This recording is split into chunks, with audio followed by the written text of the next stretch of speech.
Students, हम लोग class +2 के अंदर अपने फर्स्ट चैप्टर का डी पार्ट डिस्कस कर रहे हैं और फर्स्ट चैप्टर के डी पार्ट में हम लोगों का आज का टॉपिक है, name of the topic is energy stored in a capacitor. अगर किसी कैपेसिटर के अंदर एनर्जी स्टोर होती है तो कैपेसिटर के अंदर जब एनर्जी स्टोर होती है तो उस एनर्जी स्टोरेज का फॉर्मूला हम लोगों को यहां पर जनरेट करना है। We have to discuss the topic energy stored in a capacitor. किसी भी कैपेसिटर में जब एनर्जी स्टोर होगी तो उस एनर्जी की स्टोरेज का क्या मेथड है, हम उस चीज को यहां पर डिस्कस करना चाहते हैं। सबसे पहली बात आप सुन लीजिए, अगर आपके पास कोई एक कैपेसिटर है और वो कैपेसिटर डिस्चार्ज्ड है, यानी कि उस कैपेसिटर पे कोई चार्ज नहीं है और हम उस कैपेसिटर को चार्ज करना चाहते हैं, तो उस केस में वो जो बैटरी हम लगाएंगे कैपेसिटर को चार्ज करने के लिए, वो बैटरी कैपेसिटर को चार्ज करेगी और कैपेसिटर के अंदर चार्ज आएगा। और इस काम के लिए अगर मैं आपको यहां पर सिंपल सी 2-3 चीजें समझाऊं तो मैं इस टॉपिक को स्टार्ट कर रहा हूं और पहला पॉइंट मेरा यहां पर है, हम लोगों ने एक कैपेसिटर कंसीडर कर लिया। जो कैपेसिटर हमने लिया है दैट इज अनचार्ज्ड कैपेसिटर, उस कैपेसिटर को हम चार्ज करना चाहते हैं। तो लीजिए, ये हम लोगों ने एक कैपेसिटर कंसीडर कर लिया, ये रहा हमारे पास एक कैपेसिटर, ये हमारे पास एक कैपेसिटर है। आप जानते हैं कैपेसिटर होता क्या है। कैपेसिटर हमारे पास, अगर मैं कहूं आपसे कि कैपेसिटर हमारे पास सिस्टम है जिसके अंदर हम थोड़ी सी जगह पे ज्यादा चार्ज को स्टोर करना चाहते हैं, एक ऐसा सिस्टम, एक ऐसा डिवाइस जहां हम थोड़े कम स्पेस में ज्यादा चार्ज को स्टोर करना चाहते हैं, वहां पर उस डिवाइस को हम कैपेसिटर का नाम देते हैं। हम लोगों ने एक पैरेलल प्लेट कैपेसिटर कंसीडर कर लिया। पैरेलल प्लेट कैपेसिटर क्या होता है? पैरेलल प्लेट कैपेसिटर एक ऐसा सिस्टम जिसमें दो चार्ज होते हैं, दोनों एक दूसरे के इक्वल, पैरेलल प्लेट कैपेसिटर एक ऐसा सिस्टम जिसमें दो प्लेट्स होती हैं, दोनों की दोनों प्लेट्स के ऊपर चार्ज होता है और दोनों की दोनों प्लेट्स हमारे पास उनके बीच में कुछ ना कुछ गैप होता है। अब एक बात बताइए, हम लोगों ने दो प्लेट्स यहां पर कंसीडर कर ली, दोनों की दोनों प्लेट्स एक दूसरे के पैरेलल है। ये वाली प्लेट हमारी ए प्लेट है, ये वाली प्लेट हमारी बी प्लेट है। इस प्लेट के और इस प्लेट के दोनों प्लेट्स के बीच में हम लोगों ने यहां पर एक गैप लिया। This distance is called D. ये डी डिस्टेंस हमने इन प्लेट्स के बीच में ले लिया है। अब हम ये जो हमारे पास पैरेलल प्लेट कैपेसिटर है, हम इस पैरेलल प्लेट कैपेसिटर को चार्ज करना चाहते हैं, हम इसके ऊपर चार्ज लाना चाहते हैं। इसका तरीका, हम इसको एक बैटरी के साथ कनेक्ट कर देते हैं। तो ठीक है, हमने यहां पर इसको एक बैटरी के साथ कनेक्शन दे दिया।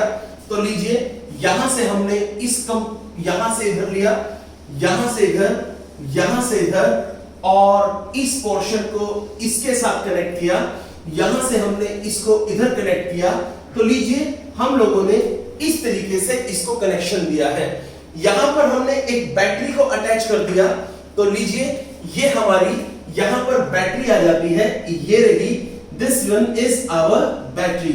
ये हमने यहां पर बैटरी को कनेक्शन दे दिया इस तरीके से, ये हमने यहां पर बैटरी के साथ कनेक्ट कर दिया। बैटरी का ये पॉजिटिव टर्मिनल है, ये बैटरी का नेगेटिव टर्मिनल है। आप जानते हैं बैटरी के अंदर एनर्जी होती है और वो बैटरी के अंदर बैटरी की केमिकल एनर्जी की फॉर्म में स्टोर होती है, यानी कि बैटरी के अंदर एनर्जी बैटरी की केमिकल एनर्जी की फॉर्म में स्टोर होती है। एक बात, जैसे ही हम इस बैटरी का कनेक्शन इस कैपेसिटर के साथ करेंगे, आपने यहां पर जो कैपेसिटर लिया, ये कैपेसिटर की दो प्लेट्स हैं, इनके बीच में ये गैप है। मैं आपको बार-बार कैपेसिटर वर्ड यूज कर रहा हूं। That capacitor stand for parallel plate capacitor. मैं यहां पर पैरेलल प्लेट कैपेसिटर की ही बात कर रहा हूं। मैंने इस पैरेलल प्लेट कैपेसिटर की एक प्लेट को बैटरी के पॉजिटिव टर्मिनल के साथ जोड़ा और दूसरी प्लेट को बैटरी के नेगेटिव टर्मिनल के साथ जोड़ा है। अब देखिए, जब हम किसी कैपेसिटर को किसी बैटरी की मदद से चार्ज करते हैं तो बैटरी क्या करती है?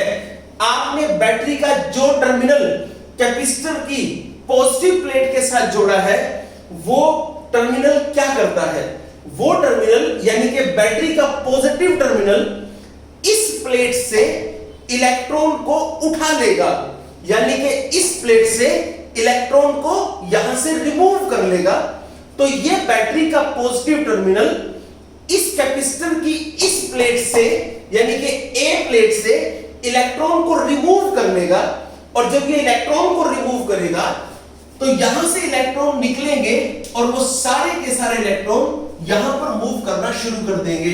यानी कि आप ऐसे कह सकते हैं कि इलेक्ट्रॉन यहां से निकला और इलेक्ट्रॉन यहां पर आएगा। जब इलेक्ट्रॉन यहां से निकलेगा तो इसका मतलब इस प्लेट से इलेक्ट्रॉन रिमूव हुए। जब इस प्लेट से इलेक्ट्रॉन रिमूव हुए तो जो ऑब्जेक्ट इलेक्ट्रॉन रिमूव करता है उस पर हमेशा पॉजिटिव चार्ज आता है। तो डेफिनेटली यहां पर इस प्लेट पर पॉजिटिव चार्ज आ जाएगा। ये रहा, यहां पर पॉजिटिव चार्ज आ जाता है। तो ठीक है, हम लोगों ने यहां पर पॉजिटिव चार्ज को शो कर दिया, इस पोर्शन पे यहां पर पॉजिटिव चार्ज आ जाएगा। दोबारा सुन लीजिए, ध्यान से समझिए। मेरे पास यहां पर एक कैपेसिटर दे रखा है, मुझे इस कैपेसिटर को चार्ज करना है। कैपेसिटर की चार्जिंग मैं शुरू करूंगा किसी बैटरी के साथ। इस कैपेसिटर को मैं कनेक्ट कर देता हूं।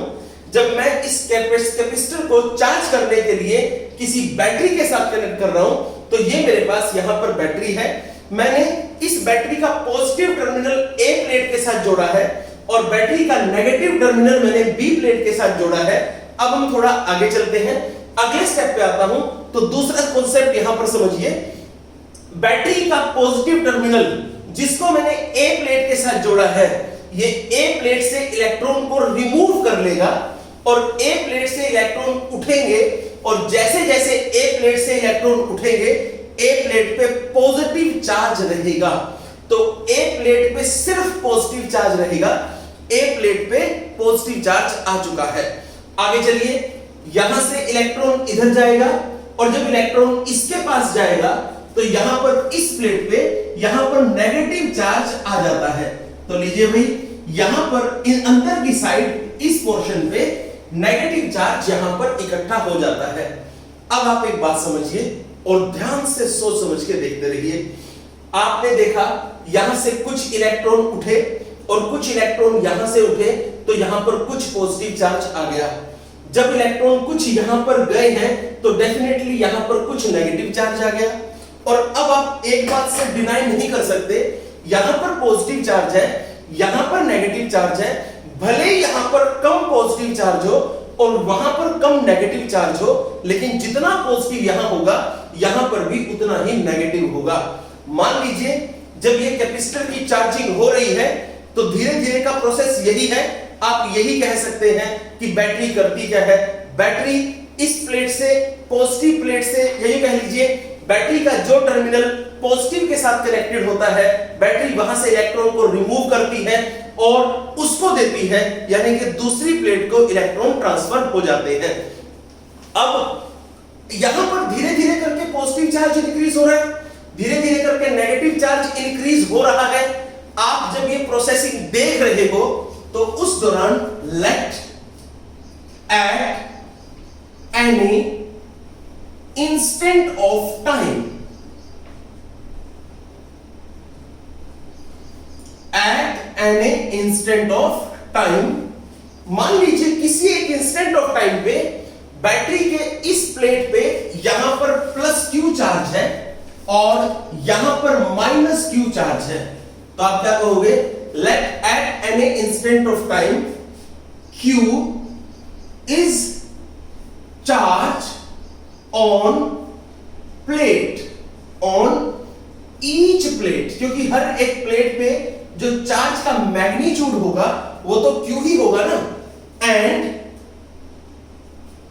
C is the capacitance of the capacitor। तो देखिए, दोबारा देखिए आपने क्या कहा है। आपके पास यहां पर पैरेलल प्लेट कैपेसिटर है, आप इस पैरेलल प्लेट कैपेसिटर को चार्ज करना चाहते हो। जब आप इस पैरेलल प्लेट कैपेसिटर को चार्ज करना चाहते हो तो उस केस में आपने एक बैटरी के साथ इस पैरेलल प्लेट कैपेसिटर को कनेक्ट कर दिया। यहां पर बैटरी का पॉजिटिव टर्मिनल इस प्लेट के साथ कनेक्ट है और बैटरी का नेगेटिव टर्मिनल इस बी प्लेट के साथ कनेक्ट है। ये बैटरी का पॉजिटिव टर्मिनल करेगा क्या? इस ए प्लेट से इलेक्ट्रॉन को रिमूव कर देगा और बी प्लेट को इलेक्ट्रॉन देना शुरू कर देगा।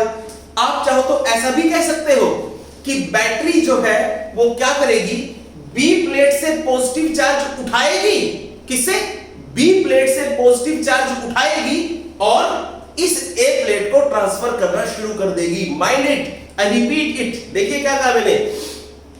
चाहो तो ये कह सकते हो कि बैटरी इस ए प्लेट से इलेक्ट्रॉन को उठाएगी और बी प्लेट को इलेक्ट्रॉन प्रोवाइड कर देगी। और चाहो तो ये कह सकते हो कि बैटरी बी प्लेट से पॉजिटिव चार्ज उठाएगी और ए प्लेट को ट्रांसफर करना शुरू कर देगी। आप इन दोनों बातों में से जो भी कहना चाहो वो कह सकते हो। आगे चलो। जब ये बैटरी यहां पर ये बैटरी जब इस कैपेसिटर को चार्ज कर रही थी तो ड्यूरिंग दिस चार्जिंग आपने किसी भी इंस्टेंट ऑफ टाइम पे देखा कि Q जो है वो हर एक प्लेट यानी कि दोनों प्लेट पे जो चार्ज है दैट इज Q और जो कैपेसिटर का कैपेसिटेंस है दैट इज C। तो उस केस में मुझे बताइए यहां पर पोटेंशियल कितना होगा? तो सोच के बताइए यहां पर पोटेंशियल कितना होगा? Potential V, potential is V is equal to Q upon C। ये आपके पास एक वैल्यू आ जाती है। तो पोटेंशियल की वैल्यू आ गई। Potential V is equal to Q upon C, ये हमारे पास पोटेंशियल हो गया। अब हम यहां पर हमने एक इंस्टेंट ऑफ टाइम पे देखा, क्या देखा कि कैपेसिटर के हर एक प्लेट पे Q चार्ज है और कैपेसिटर का कैपेसिटेंस C है। जिस टाइम पे कैपेसिटर की हर प्लेट पे Q चार्ज है और कैपेसिटर का कैपेसिटेंस C है उस समय कैपेसिटर का पोटेंशियल हमने यहां पर V पोटेंशियल कैपेसिटर का कह दिया। अब आप मुझे सिर्फ इतना बताइए, अगर इस प्लेट पे थोड़ा और चार्ज आ जाए तो बताइए, थोड़ा और चार्ज अगर इस प्लेट पर आया है तो उस चार्ज को यहां लाने में हमें कुछ ना कुछ वर्क डन करना पड़ेगा। कारण क्या है? कारण यह है कि एक बात बताओ, बैटरी कर क्या रही है? बैटरी पॉजिटिव टर्मिनल यानी कि ए प्लेट से इलेक्ट्रॉन को उठा के और यहां बी प्लेट को इलेक्ट्रॉन प्रोवाइड कर रही है। जब बैटरी ए प्लेट से इलेक्ट्रॉन को उठा के बी को दे रही है तो इसका मतलब बैटरी कुछ ना कुछ चार्ज ट्रांसफर कर रही है। और जब बैटरी चार्ज को ट्रांसफर करेगी यानी कि चार्ज को एक जगह से दूसरी जगह लाएगी तो डेफिनेटली यहां से इलेक्ट्रॉन को यानी कि यहां से चार्ज को उठाने में बैटरी को कुछ ना कुछ वर्क डन करना पड़ेगा। मैं स्टार्टिंग में थोड़ा सा वही वर्क डन निकालता हूं। मैं सिर्फ इतना कहता हूं, मान लीजिए मैं यहां पर थोड़ा सा चार्ज लेकर आता हूं dq, तो dq चार्ज यहां लाने में, यहां पे dq चार्ज को लाने में कुछ ना कुछ वर्क डन करना पड़ेगा। तो मैं बोल रहा हूं let dq charge is given to capacitor. मान लीजिए आपने कैपेसिटर को dq चार्ज दिया है तो इस dq चार्ज को सप्लाई करने में कुछ ना कुछ वर्क डन करना पड़ेगा। जब चार्ज बहुत कम है तो डेफिनेटली वर्क भी बहुत कम होगा। तो उस केस में small work that is dw हमारे पास हुआ and that work is equal to p into dv। ये वाला वर्क हमारे पास आता है। अब p इंटू dv ये work, sorry this is dw is equal to p into dq। ये वाला वर्क यहां पर हमारे पास आता है। डेफिनेटली वर्क का फॉर्मूला है। तो dw is equal to p into dq। सबसे पहला क्वेश्चन तो मैं आपका यहीं पर क्लियर कर दूं। आप कहोगे सर ये dw यहां पर आया कैसे है? देखिए आप जानते हैं, नहीं जानते तो सुन लीजिए। पोटेंशियल होता है यानी कि जो पोटेंशियल डिफरेंस होता है this is dw upon dq, work done per unit test charge. यहां से dw आपको मिल गया, this is v into dq। Okay, उस केस में इसका मतलब मेरे पास ये यहां पर v है, दिस इज v। आगे चलिए अगला स्टेप। अब ये हमने थोड़ा सा वर्णन किया dq चार्ज लाने में। अगर मैं इस कैपेसिटर पे पूरा कैपिटल Q चार्ज लाना चाहता हूं तो पूरा कैपिटल Q चार्ज लाने में मुझे कितना वर्क डन करना पड़ेगा, मुझे ये कैलकुलेट करना है। तो मैं क्या लिखूंगा, मैं लिखूंगा total work done in moving capital Q charge. बताइए टोटल कितना वर्क डन करना पड़ेगा कैपिटल Q चार्ज लाने में। That work done is equal to, वो वर्क डन होगा कैसे, जो ये वाला वर्क डन आया है इस वर्क डन का इंटीग्रेशन कर दीजिए v इंटू dq और लिमिट लगा दीजिए 0 से लेके और कैपिटल Q। कारण शुरुआत में चार्ज यहां पर 0 था तो ये वाला 0 आ गया। आप मैक्सिमम चार्ज इस प्लेट पे लाना कितना चाहते हो, हर एक प्लेट पे, this is capital Q। Capital Q आप इसके ऊपर मैक्सिमम चार्ज लाना चाहते हो तो उस केस में आपने यहां पर टोटल वर्क डन निकाला। Total work done in moving capital Q charge is equal to, जो ये वाला वर्क डन है इस वर्क डन का आप टोटल इंटीग्रेशन कर दीजिए। आपने कर दिया, लिमिट लगा दी 0 से लेके कैपिटल Q तक। चलिए थोड़ा और आगे बढ़ते हैं। dw का इंटीग्रेशन किया, w आ गया, दिस इज, आगे चलिए, ये मेरे पास v है, v मतलब पोटेंशियल यानी कि ये रहा, और v is equal to q upon c होता है। तो मैंने यहां पर लिखा this is q upon c, साथ में मेरे पास dq है और लिमिट 0 से लेके और कैपिटल Q तक मैंने लगा दी है। अब हम थोड़ा और आगे बढ़ते हैं। अब मैं यहां पर आता हूं, मुझे टोटल वर्क डन कैलकुलेट करना है। टोटल वर्क डन अगर निकालना चाहता हूं, दिस इज, इसको इंटीग्रेट कर देता हूं। इंटीग्रेट करना है तो सबसे पहले आप 1/c को बाहर निकालो, यहां पर बचा q इंटू dq, लिमिट है 0 से लेके कैपिटल Q। आगे चलिए, दिस इज 1/c। आगे बढ़िए, करिए इसका इंटीग्रेशन। इंटीग्रेशन का तरीका, जो भी इसकी पावर है उसमें 1 ऐड कर दो, तो यहां पर आ गया q की पावर 2 और अपॉन में 2। This is from 0 to capital Q। आगे बढ़िए, this is work done is 1/2। आगे चलिए, ये वाला 2 बाहर, c ऑलरेडी बाहर है। आगे चलिए, अब आप यहां पर क्या करोगे, upper limit minus lower limit. तो यहां पर इसकी जगह, ये स्मॉल q की जगह आप अपर लिमिट पुट करो, this is q square minus, अब आप स्मॉल q की जगह 0 पुट करो, दिस इज 0 का square equal to, this is 1/2c into capital Q का स्क्वायर। ये आपके पास आया है, एंड जो वर्क डन आया है that work done is equal to this, this is, ये हमारे पास वर्क डन की वैल्यू आई है। जो ये वर्क डन आया है, ये वर्क डन हमें करना पड़ेगा, यानी कि ये वर्क डन बैटरी करेगी इस कैपेसिटर पे कैपिटल Q चार्ज लाने के लिए। अब आप एक बात समझो और सोच समझ के देखो, जो आपको यानी कि इस बैटरी को जो वर्क डन करना पड़ा है इस कैपेसिटर पे कैपिटल Q चार्ज लाने के लिए, वही वर्क डन इस कैपेसिटर के अंदर स्टोर हो जाएगा इस कैपेसिटर की इलेक्ट्रिक एनर्जी की फॉर्म में। या यूं कह लो, जो वर्क डन बैटरी करेगी इस कैपेसिटर पे कैपिटल Q चार्ज लाने के लिए, वही वर्क डन इस कैपेसिटर के अंदर स्टोर हो जाएगा इस कैपेसिटर की इलेक्ट्रोस्टैटिक एनर्जी की फॉर्म में। और अगर सिंपल भाषा में बात कहूं तो मैं ये कहूंगा कि इस कैपेसिटर पे कैपिटल Q चार्ज लाने के लिए बैटरी जो वर्क करेगी, वही वर्क इस कैपेसिटर के अंदर स्टोर हो जाएगा इस कैपेसिटर की पोटेंशियल एनर्जी की फॉर्म में। चलिए अब हम थोड़ा सा आगे चलते हैं। यहां पर जो ये वर्क डन है, this work done will be stored in the form of potential energy.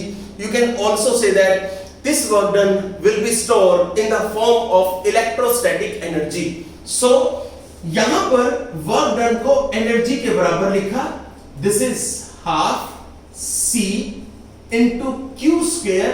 ये आपके पास एक वैल्यू यहां पर आ जाती है, ये लीजिए. अब हम इसके अंदर अपनी तरफ से कुछ चेंज करना चाहें तो यहां पर हम ऑब्वियसली इसके अंदर कुछ ना कुछ चेंजेस कर सकते हैं. सबसे पहली बात आपके पास क्या है, आप वो समझिए क्या है. देखिए एक बात बताइए, आप यहां से जानते हैं इसके अंदर आपने यहां पर 1/2c इंटू क्यू स्क्वायर लिखा. अब आप ये तो बताइए, ये आपके पास एक इक्वेशन आ चुकी है, this is name as equation number 3. ये एनर्जी की एक इक्वेशन आ चुकी है. लेकिन आप ये भी तो जानते हैं, यहां से देखिए, क्या आप जानते हैं V is equal to Q upon C है.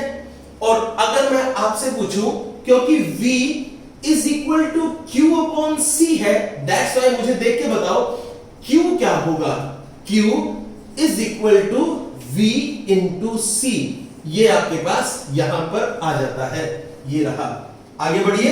Next is U is equal to 1/2C और Q की जगह आप लिखोगे दिस इज V C का होल स्क्वायर. आगे बढ़ो. This is 1/2C into this is V square C square. ये आपके पास आ गया. आगे बढ़िए. इस C से ये वाला C कैंसिल हुआ. नाउ अब आपके पास U इज इक्वल टू आ गया हाफ CV स्क्वायर. अब आपके पास जो एनर्जी का फॉर्मूला हो गया, दिस इज हियर.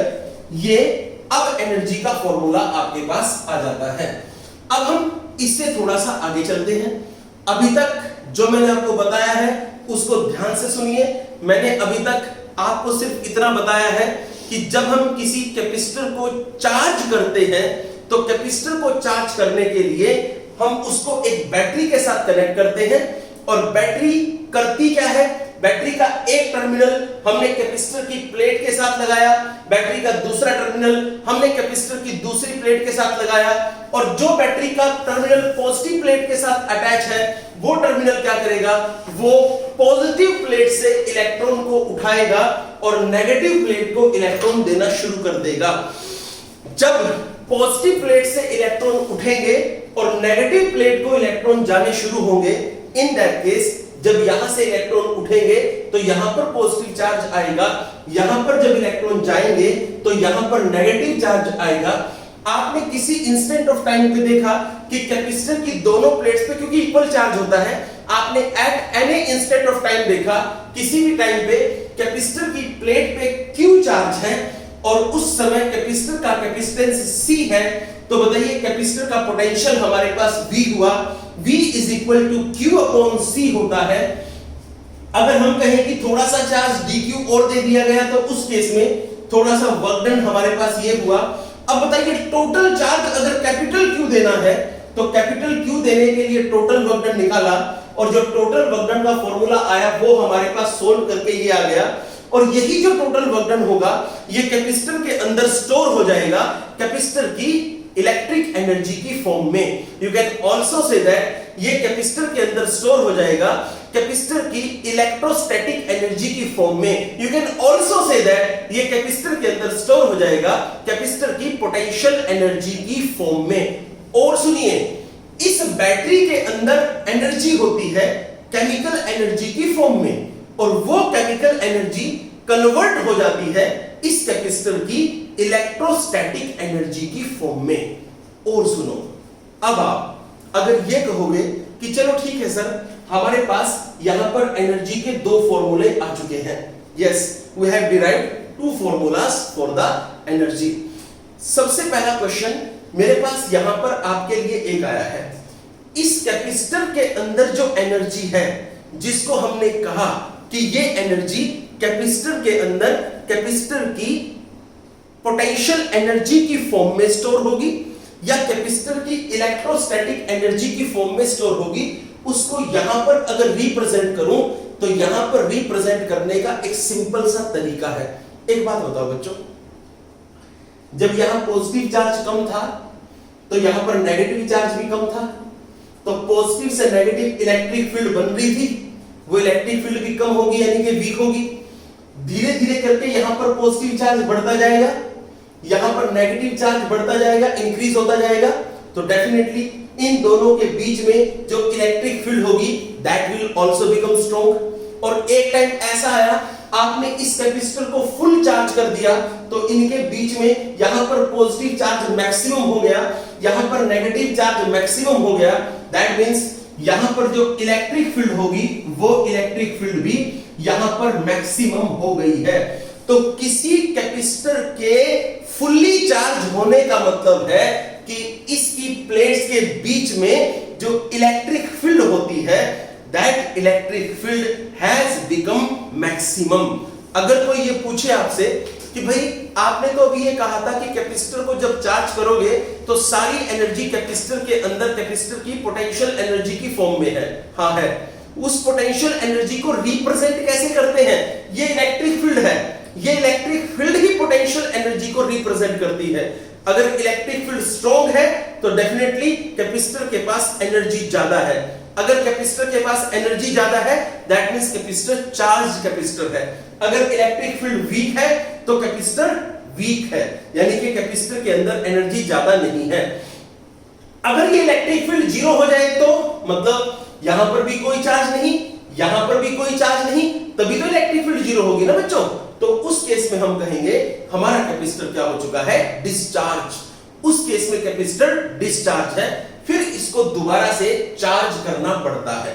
चलिए ठीक है, हमने ये पॉइंट यहां पर डिस्कस कर लिया। अब मैं आपसे एक चीज को और स्टडी कराता हूं, आप उस चीज को अब ध्यान से देखना जो मैं बताने जा रहा हूं। बच्चों आपने एक फॉर्मूला ये वाला डिराइव किया, आपने एक फॉर्मूला ये वाला डिराइव किया, आप इसी फॉर्मूले पे दोबारा आ जाओ। आगे जब आप इसी फॉर्मूले पे दोबारा आ जाते हो तो आप यहां से एक काम कर दो, वो क्या है? वो ये है, दिस इज, आप जानते हो क्या, V इज इक्वल टू ये रहा Q अपॉन C। पक्का? अब आप ये भी जानते हो अगर आप यहां से C निकालोगे तो बताओ C क्या होगा? C इज इक्वल टू, हाँ जी, Q upon V। C is equal to Q upon V आपके पास आया। अब आप यहां से इसमें C की वैल्यू पुट कर दो, जो आपने यहां से C की वैल्यू निकाली वो आप इस इक्वेशन में पुट कर दो। तो चलो कर देते हैं। U is equal to half C की जगह Q अपॉन V, ये रहा V, साथ में क्या है? दिस इज C स्क्वायर, ये sorry this is Q square. तो ये रहा, आगे बढ़िए।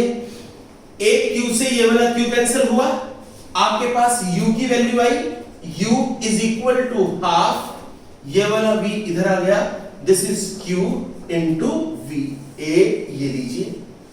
मुझे नहीं लगता यहां तक आपको कोई प्रॉब्लम होनी चाहिए। क्या बोला? U is equal to half Q into V, यानी कि एनर्जी का एक फॉर्मूला आपके पास ये वाला भी आ जाता है। This is another formula for the energy. आपके पास एनर्जी के तीन फॉर्मूले आ गए। एनर्जी का एक फॉर्मूला ये रहा, एनर्जी का एक फॉर्मूला ये रहा, और एनर्जी का एक फॉर्मूला ये रहा। अब मुझे एनर्जी के इन्हीं फॉर्मूलाज को यूज करना है। अगर मैं एनर्जी के इन्हीं फॉर्मूलाज को यूज करता हूं और इन्हीं फॉर्मूलाज को यूज करके मैं यहां पर एक फॉर्मूला डिराइव करना चाहता हूं। अब हम उस फॉर्मूले की बात करते हैं, जो फॉर्मूला हम यहां पर डिराइव करना चाहते हैं उस फॉर्मूले को हम यहां पर समझते हैं। यहां पर देखिए क्या है, दैट फॉर्मूला इज, उसको डिराइव कैसे करोगे उसके बारे में हम यहां पर थोड़ा सा स्टडी करते हैं। देखिए ध्यान से, ग्राफिकल रिप्रेजेंटेशन है, मैं आपको ग्राफिकली कुछ समझाना चाहता हूं। तो मैं आपसे यहां पर बात करूंगा एनर्जी स्टोर्ड, जो अब यहां पर एनर्जी स्टोर्ड है वो मैं कैलकुलेट करूंगा कैपेसिटर के अंदर, इसको यूज करके, ग्राफ को यूज करके। तो मैं लिखूंगा एनर्जी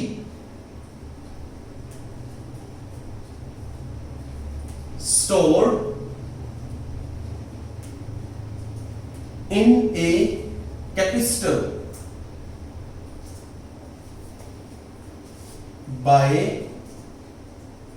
using कौन सा graph? This is V and Q graph. हम V यानी कि पोटेंशियल, Q यानी कि चार्ज, पोटेंशियल और चार्ज के ग्राफ को यूज करके हम यहां पर एनर्जी को डिराइव करना चाहते हैं। देखिए कैसे, ये तो हमने डेरिवेशन पढ़ा है, अब हम एनर्जी को डिराइव करेंगे। कैसे करेंगे उसको समझिए। एक बात बताइए, आप यहां पर जानते हैं that V is equal to Q upon C। ये आपको पता है, डेफिनेटली आपको पता है। यहां से अगर मैं इस Q को इधर ले जाऊं तो मैं ये कहूंगा this is V is equal to Q upon C। मेरे पास यहां पर आ चुका है। मैं ये कहूं V upon Q is equal to 1 upon C। मैंने ये लिखा, और C है कैपेसिटेंस। किसी भी कैपेसिटर का जो कैपेसिटेंस होता है वो फिक्स होता है। डेफिनेटली किसी भी कैपेसिटर का कैपेसिटेंस फिक्स होता है। तो इसका मतलब जो ये 1 बाय C वैल्यू है, that 1 by C value is a constant value. तो ठीक है, ये वाली वैल्यू हमारे पास कांस्टेंट हो गई। तो इसका मतलब आप ये कह सकते हो ना that V upon Q is equal to constant. ये हमारे पास एक कांस्टेंट वैल्यू है। आप ये भी तो कह सकते हो V is equal to constant into Q। आप ये भी कह सकते हो V is directly proportional to Q। आपने ये भी कह दिया डेफिनेटली। अब आप एक बात बताओ, जो V है वो तो Q के यानी कि चार्ज के क्या है, डायरेक्टली प्रोपोर्शनल। इसका मतलब अगर मैं यहां पर एक ग्राफ बना दूं तो मैंने यहां पर जो ग्राफ बनाया वो ग्राफ कुछ इस तरीके से है। लीजिए, यहां पर मैंने कहा ये मेरे पास V है, यहां पर मैंने कहा ये मेरे पास Q है। अगर मैं V और Q के बीच का ग्राफ बनाऊंगा, that graph will always be a straight line. वो ग्राफ मेरे पास हमेशा एक स्ट्रेट लाइन आएगा। तो ठीक है, ये स्ट्रेट लाइन मैंने यहां पर आपको शो कर दी है कि जो ग्राफ आएगा that will be always a straight line. मेरे पास ग्राफ एक स्ट्रेट लाइन की फॉर्म में आया है। आ गया? अब आप मुझे बताइए, क्या इस ग्राफ की मदद से मैं एनर्जी को कैलकुलेट कर सकता हूं? हाँ, कर सकता हूं। आप कहोगे सर कैसे? मैं बताता हूं कैसे। आप एक काम करो, आप इस ग्राफ का स्लोप निकाल लो। अगर आप इस ग्राफ का स्लोप निकालते हो तो देखो कैसे निकलेगा। This is slope of graph. आपने ग्राफ का स्लोप निकाला और जो ग्राफ का स्लोप आया है दैट इज, समझिए कैसे आएगा। यहां से इस लाइन को इसके साथ इधर मिला दीजिए, मिला दिया, और इस कर्व के अंदर जो एरिया है वो एरिया आप कैलकुलेट कर लें। तो एक बात बताइए, कर्व के अंदर का एरिया आप ऐसे निकाल लेंगे। जब कर्व के नीचे का एरिया आपको निकालना है तो एरिया डेफिनेटली ऐसे निकलेगा। और ये तो एक ट्रायंगल है। बताओ ट्रायंगल का एरिया का फॉर्मूला क्या होता है? ट्रायंगल के एरिया का फॉर्मूला होता है half into base into height. यही तो है। तो बताइए, स्लोप ऑफ ग्राफ यानी कि एरिया अंडर कर्व, कर्व के नीचे का एरिया वो निकाला। कर्व के नीचे का एरिया अगर निकालता हूं तो वो मेरे पास आया दिस इज इक्वल टू, सोचिए आप क्या कहोगे, इस पॉइंट को कहो O, इसको कहो A, इसको कहो B, तो आप कहोगे एरिया ऑफ ट्रायंगल OAB। ये हुआ। और एक बात बताओ, ये क्या है? ये तो Q है ना, ये क्या है? ये V यानी कि पोटेंशियल है। तो ये तो है V, ये तो है Q। तो आप बताइए एरिया ऑफ ट्रायंगल क्या होगा? Half into base into height. Base क्या है? Q और हाइट क्या है v, और यही क्या है देख लीजिए फॉर्मूले में, यही कौन है एनर्जी। तो आप कह सकते हैं कि ये एनर्जी की वैल्यू आपके पास आ चुकी है। This was the derivation of energy stored in a capacitor with the help of a graph, V and Q graph. ये V और Q जो ग्राफ हमारा है उसके बेसिस पे हम लोगों ने एनर्जी को कैलकुलेट किया है। यहां तक आपको करना है, इससे नेक्स्ट आपको नेक्स्ट लेक्चर में करना है। ये इंपॉर्टेंट टॉपिक है इसलिए कम करवा रहा हूं, थोड़े से ही काम चला रहा हूं, एक ही टॉपिक बता रहा हूं, बट ये energy stored in a capacitor है जिसको आपको मैथमेटिकली भी ड्राइव करना है और ग्राफिकली भी आपको करना है। तो ये दो टॉपिक से ही आज आपका काम चलेगा। All the best, bar bar video को देखते रहिए।